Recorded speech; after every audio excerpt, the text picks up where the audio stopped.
What we're going to have a look at now is how to do a blended background with our pigment ink pads. This is a really cool technique and it's very different to a technique you would expect with your Harmony water reactive. So I want to take some time to explain to you the difference and show you how to use your pigment ink pads to do beautiful blended backgrounds.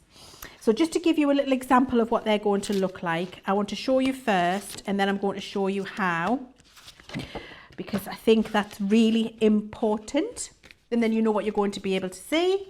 So I've got all of these examples here and I'm going to show you how beautiful, in fact, these blended backgrounds are. There we go. Now I talked to you about that earlier. Look how vibrant and bright and opaque that blending is. You can't achieve that with a Harmony water reactive. That is unique. That opacity is unique to pigment ink pads. I'm going to show you how to do that. I'm going to show you how to mask off a piece of cardstock and just do a small area that's blended. How fab is that? Same technique as this, but masked. I'm going to show you how. Oh, and look, we've done the little frame technique as well. Then I'm going to show you how to do some lovely opaque stamping, and look, a similar technique with some masking in the background there with those lovely lines. And then here through a stencil using 3 different colours. How fabulous does that look? And that's just left matte, but also use it with your heat embossing powders with glitter or without glitter, and you're going to be able to get that lovely enamelled effect through your stencil as well.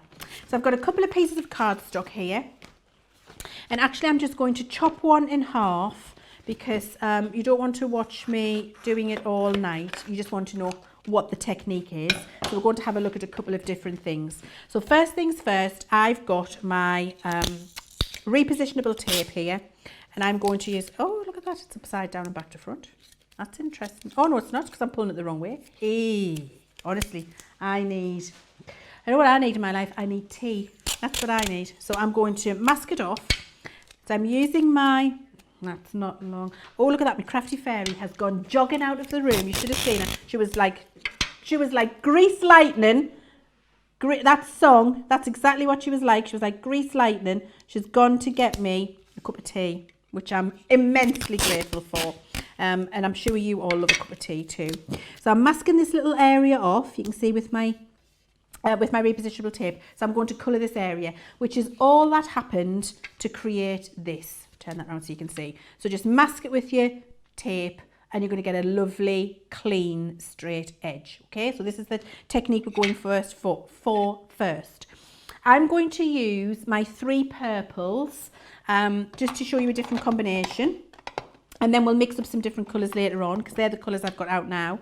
So the first colour I'm going with is my lightest colour. And you can see I've got my light, my medium. So I've got my pale fig, my crushed velvet and my damson wine. So my light, my medium and my dark colours from my purple collection.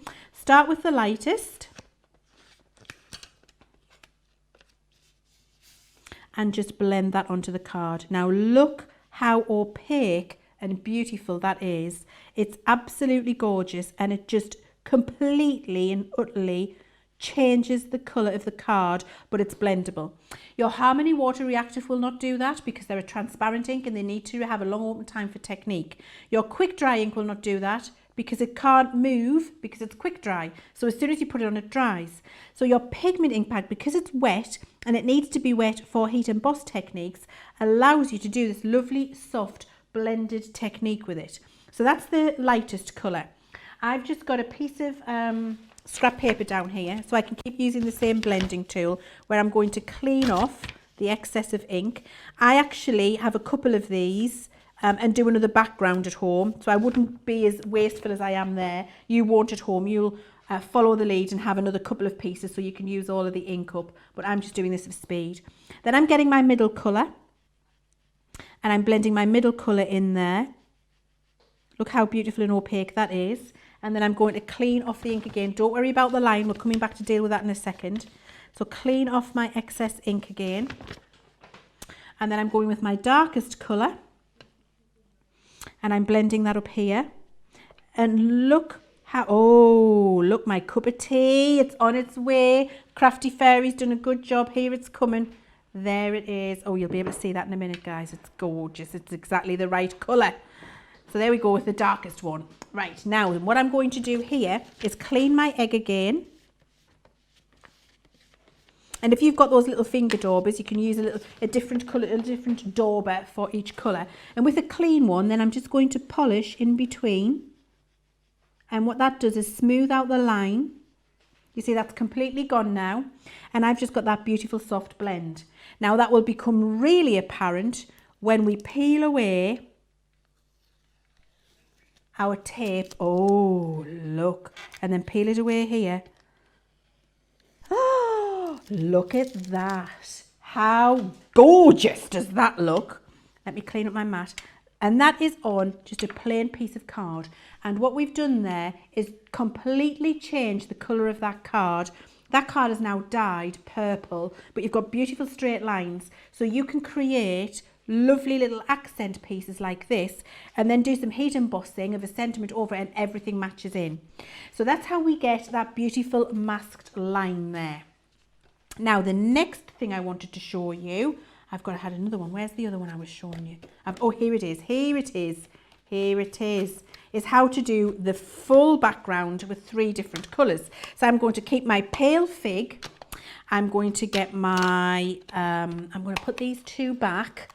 So I'm putting the purples back, I'm putting my damson wine back and that back. I'm going to have my pale fig. I'm going to get the lightest colour of pink and I'm going to get the lightest colour of yellow. And I like to stay in the colour intensities. These are the middle colour intensities, not the darkest. I'm going to go with the 3 pastels and show you the difference between the dark and the light. Okay, so I'm going to get one of my little eggs again. I need a little egg for purple, I need a little egg for yellow and a little egg for pink. And I've got my scrap paper, so I can just make sure that I clean that off. And again, at home, you'll be using this on blended backgrounds. I always have a spare piece of card at the side, and I just keep cleaning my egg on that, and I create some beautiful ombres that way, so you can do that. And then what we're going to do is just dye the card. And I've got quite a big piece here, and I want you to see how quick that happens. So pick up the lightest purple and just smooch it on. Smooch being a technical term. And look, it's literally a quick dab and a wiggle, and look how much colour. It's completely dyed the cardstock. It's like you had a piece of cardstock which was white with purple on the end. And if you're wondering what kind of cardstock I'm using here, this is our Crafter's Companion marker card. So it's lovely and smooth. And it looks, you get a really good effect like that. You get a completely different effect on a piece of watercolour card, which actually I've got here. And I'll show you, just so you can see the difference. Look, it's much more textured. You can see the difference there. Doesn't mean it doesn't work, but for this particular technique, I prefer a nice smooth cardstock. So I've got enough purple on there, so now I'm going to change. Oh, I'll get that in a minute. Dropped it on the floor. Doesn't matter. The good thing is these ink pads don't dry out, so I can leave this now till the end of our session, pick it up and put it on later and it'll be fine. So I'm getting my lightest pink now and I'm just going up alongside it and I'm rubbing just over the line a little bit and then just getting the pink on there. You know, my crafty fairy, she's on her hands and knees on the floor and she's got my lid back for me. Honestly, she's fine. If you could only see behind the scenes, guys, it would be amazing. Really it would, if you could only see behind the scenes. Here we go. So you can see I've got that beautiful opaque changing of the card there with these 3 colour blends. And then where I've gone over the purple line, I've got a lovely transition from the purple to a pinky purple into the pink. And you might not be able to see it brilliantly on the screen, but I promise you it's there. We'll get some photographs. We'll get some photographs of it and show you if you can't. So that's my pink, and now I'm going to go with my yellow. The lid off the yellow, and this is the pastel. Oh, do you know what they're like? Look how pretty they are. They're like them macarons that you get from that posh shop in France. I keep forgetting the name. Laudry, I think they're called, aren't they? They're absolutely gorgeous. And I've got a good friend who can make exceptional macaron. And it reminds me, she hasn't made me any for a while. So after we've had a look at how to do this, I'm going to be sending her a message and demanding some, I think. Because these ink pads have reminded me of that. And you can see I'm doing exactly the same here. I'm just daubing it on. I'm dyeing the cardstock. It's looking absolutely gorgeous, isn't it? There it is. You've got that 3 colour blend, and where I've gone over the pink with the yellow, I've gone purple, pinky purple, pink, peach, yellow, and I've managed to dye my cardstock, and that's all we did to create this effect.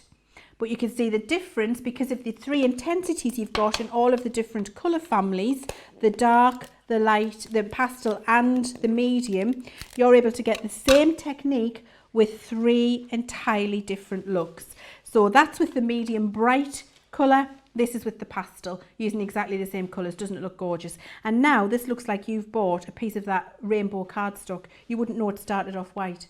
You've completely dyed it, it's opaque and looks absolutely gorgeous.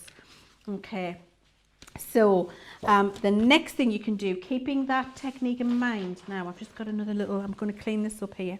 I'm trying to keep myself tidy, which is highly unusual for me. I've got a stencil, and when I'm using this, can you see it's a well used and well loved stencil? Really it is. I mean, it's a bit of a messy one, and I'm going to just stick and spray it because I want it to be held down nice and firm. So your stick and spray is a repositionable adhesive, which is just going to make sure that the stencil sticks to the piece of cardstock and doesn't move around, so I get lovely defined stenciling rather than messy stenciling, because we don't want messy stenciling, do we? So I've got that centralised on there. Is that the right side? Yes, it is. Centralised on there we go. So that's my stencil in place, and you know what, I'm just going to use these same 3 colours for now. Why not? Saves me picking them out. And everybody, I'm hearing from my voices in my sky, and my crafty fairy is gesticulating at me that they love these colours, so let's just go with them. So I'm going to pick up, and I've got my little dauber again, and I'm just going to scooch, technical term, the colour on in different places. So you notice I'm not rubbing it, I'm pouncing it.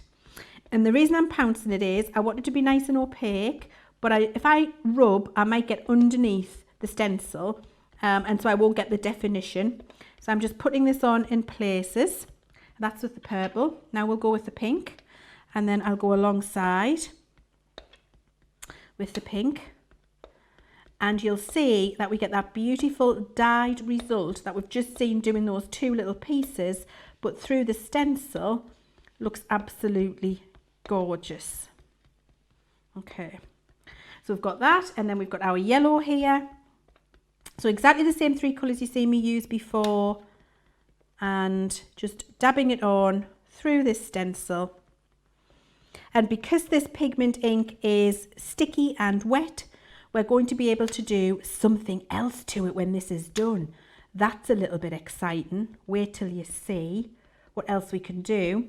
And again, don't compare our pigment ink pads to others, or do compare them, because ours are better. Let me just put it that way. So what I'm trying to say is all pigment ink pads are not equal in the world. Some don't have the opacity ours have, some aren't as sticky as ours are, you don't get the long open time, some do not blend as effectively as ours do, and it can be very disappointing. And you know, if you've had pigment ink pads in the past and you've not had a good experience, and you're thinking, I've tried pigment ink pads before, I didn't like them, they didn't work, I couldn't get a good result, I'm going to implore you to take advantage and try our pigment ink pads, because I guarantee you will get a fantastic result. Okay, so I've got all of my colours built up there. If in a couple of places you think you want to intensify one of the colours, so I'm thinking I might have a little bit more purple in a couple of places here. Why not?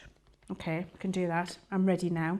And then when you've done that, you're going to peel off your stencil to reveal that. Oh, look at that. Oh, how gorgeous does that look? Isn't that lovely? And did you notice how I went round the edge of the stencil? That's because I had it perfectly centering the card. So what that's done for me is create me even a coloured border around the outside. Now, if I just like it like that, I could, at this point, just heat dry it with my gun, and that would set the ink. And I could leave it nice and matte and opaque in that way. However, I'm not going to do that. So I'm getting a piece of my copy paper here, And what I'm going to do is make myself a lovely glossy background. So I'm going to cover the whole thing in my clear embossing powder. Now, if you've got a clear embossing powder that has glitter in, by all means use that and you'll get a lovely glittery effect. I've got a sample to show you like that. However, here's a top tip from me. I buy a pot of clear embossing powder because I'm a crafty crafter, and I get another spare pot, and then what I do with my other spare pot is I put half of it in, and then I get my crystal glitter, sprinkle half of that in, and I make my own sparkly embossing powder without having to spend a load of money on buying one. So I mix my own. I go all Harry Potter, and it's very possible for you to do that. Okay, now I'm going to hold this still with my craft knife, and we're going to heat emboss it.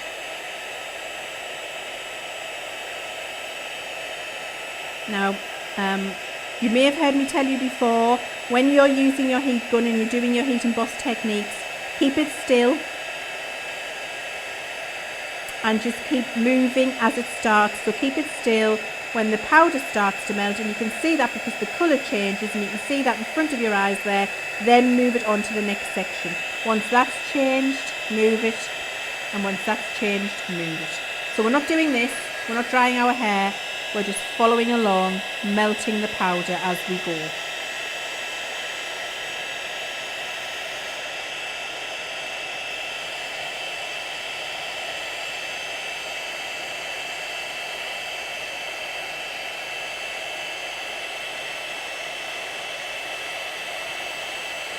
Probably could have done a smaller piece, but you know what?